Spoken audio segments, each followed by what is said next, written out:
باب نمبر 58۔ باب ذکر کذاب ثقیف ومبیرها۔ ثقیف کے جھوٹے اور ظالم کا ذکر۔ حدیث نمبر 6496۔ حدثنا عقبة بن مكرم العمي حدثنا يعقوب يعني ابن إسحاق الحضرمي أخبرنا الأسود بن شيبان عن أبي نوفل رأيت عبد الله بن الزبير على عقبة المدينة قال فجعلت قريش تمر عليه والناس حتى مر عليه عبد الله بن عمر فوقف عليه فقال السلام عليك أبا خبيب السلام عليك أبا خبيب السلام عليك أبا خبيب أما والله لقد كنت أنهاك عن هذا أما والله لقد كنت أنهاك عن هذا أما والله لقد كنت أنهاك عن هذا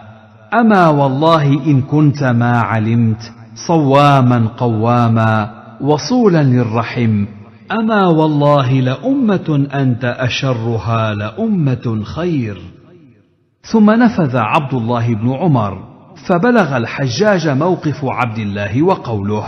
فأرسل إليه فأنزل عن جذعه فألقي في قبور اليهود ثم أرسل إلى أمه أسماء بنت أبي بكر فأبت أن تأتيه فأعاد عليها الرسول لتأتيني أو لأبعثن إليك من يسحبك بقرونك قال فأبت وقالت والله لا آتيك حتى تبعث إلي من يسحبني بقروني قال فقال أروني سبتي فأخذ نعليه ثم انطلق يتوذف حتى دخل عليها فقال كيف رأيتني صنعت بعدو الله قالت رأيتك أفسدت عليه دنياه وأفسد عليك آخرتك بلغني أنك تقول له يا ابن ذات النطاقين أنا والله ذات النطاقين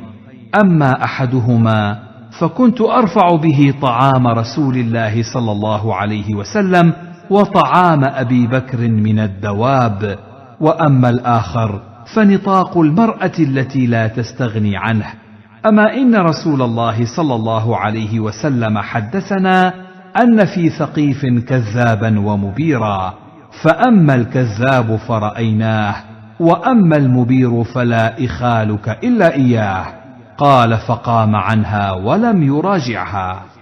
ابو نوفل بیان کرتے ہیں میں نے حضرت عبداللہ بن زبیر رضی اللہ عنہما کو مکہ میں مدینہ کی گھاٹی پر یعنی سولی پر لٹکے ہوئے دیکھا۔ وہاں سے قریش اور دوسرے لوگ گزرنے لگے حتیٰ کہ اس کے پاس سے حضرت عبداللہ بن عمر رضی اللہ عنہما گزرے تو وہ ان کے پاس رک گئے اور کہنے لگے اے ابو خبیب تم پر سلامتی ہو، اے ابو خبیب السلام علیک، اے ابو خبیب السلام علیک۔ ہاں اللہ کی قسم میں تمہیں اس کام یعنی خلافت کے دعوے سے روکتا تھا، ہاں اللہ کی قسم میں آپ کو اس سے منع کرتا تھا، ہاں اللہ کی قسم میں آپ کو اس سے باز کرتا تھا، ہاں اللہ کی قسم میرے علم کے مطابق آپ بہت روزے رکھنے والے، بہت صلہ رحمی کرنے والے تھے، ہاں اللہ کی قسم وہ جماعت جس میں سے آپ بدتر ہیں اور در حقیقت بہت اچھی جماعت ہے۔ پھر عبداللہ بن عمر رضی اللہ عنہما چلے گئے، چنانچہ حجاج کو حضرت عبداللہ رضی اللہ عنہ کے ٹھہرنے اور آپ کی بات چیت کی خبر ہوئی تو اس نے حضرت عبداللہ بن زبیر رضی اللہ عنہما کی لاش کے پاس کسی کو بھیجا اور ان کو سولی سے اتروا لیا اور انہیں یہودیوں کے قبرستان میں پھینک دیا گیا۔ پھر ان کی والدہ حضرت اسماء بنت ابی بکر رضی اللہ عنہما کو بلوا بھیجا تو انہوں نے اس کے پاس آنے سے انکار کر دیا تو اس نے ان کی طرف دوبارہ ایلچی بھیجا کہ میرے پاس آ جاؤ وگرنہ میں تمہاری طرف ایسا آدمی بھیجوں گا جو تمہیں تمہارے بالوں سے گھسیٹ کر لائے گا۔ انہوں نے آنے سے انکار کر دیا اور فرمایا اللہ کی قسم میں تیرے پاس اس وقت تک نہیں آؤں گی یہاں تک کہ میرے پاس ایسے شخص کو بھیجو جو مجھے میرے بالوں سے گھسیٹ لائے۔ تو حجاج نے یعنی خادموں کو کہا میری بن بالوں والی جوتی لاؤ۔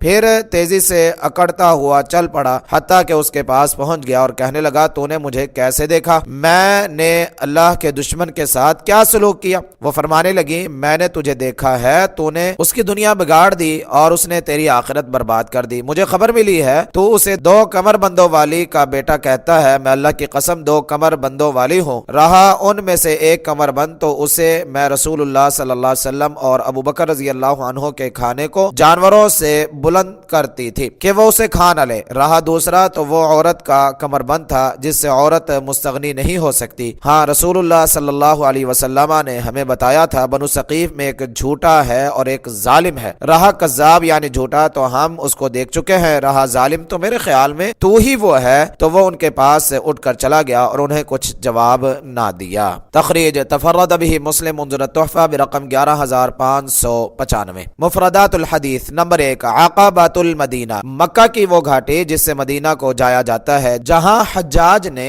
حضرت عبداللہ بن زبیر رضی اللہ عنہما کو ان کی شہادت کے بعد سولی پر لٹکا رکھا تھا۔ نمبر 2 السلام علیک یا ابا خبیب، حضرت عبداللہ بن زبیر رضی اللہ عنہما کے بڑے بیٹے کا نام خبیب تھا، اس لیے ان کو ابو خبیب کے نام سے پکار کر سلام کہا، جس سے معلوم ہوتا ہے میت کے پاس آ کر دفن سے پہلے بھی اس کو سلام کہا جا سکتا ہے۔ نمبر 3 لقد کنت انہاک عن ھذا، میں آپ کو خلافت کا دعویٰ کرنے سے روکتا تھا کہ اس سے مسلمانوں میں باہمی خون ریزی ہوتی ہے اور ظالم حکمرانوں کے مد مقابل کھڑا ہونے سے نفع کے بجائے نقصان زیادہ ہوتا ہے، جس طرح آج کل ہم دیکھ رہے ہیں کہ ظالم حکمرانوں کے خلاف تحریک پیدا کر کے ان کو اقتدار سے نکالنے کے نتیجہ میں فوائد سے زیادہ نقصانات اٹھانے پڑ رہے ہیں۔ اگر ان کے مقابلہ میں آ کر ان کو نکالنے کی بجائے انہی کو قبول کرتے ہوئے اصلاح اور بہتری کی کوشش کی جائے تو اس کے نتائج زیادہ بہتر نکلیں گے۔ اس لیے عبداللہ بن عمر رضی اللہ عنہما اقتدار کی خواہش کیے بغیر حکمرانوں کو ٹوکتے تھے، جس طرح یہاں انہوں نے بغیر کسی خوف و خطرہ کے حضرت عبداللہ بن زبیر رضی اللہ عنہما کی خوبیاں اور کمالات بیان کیے اور اس کی پرواہ نہیں کی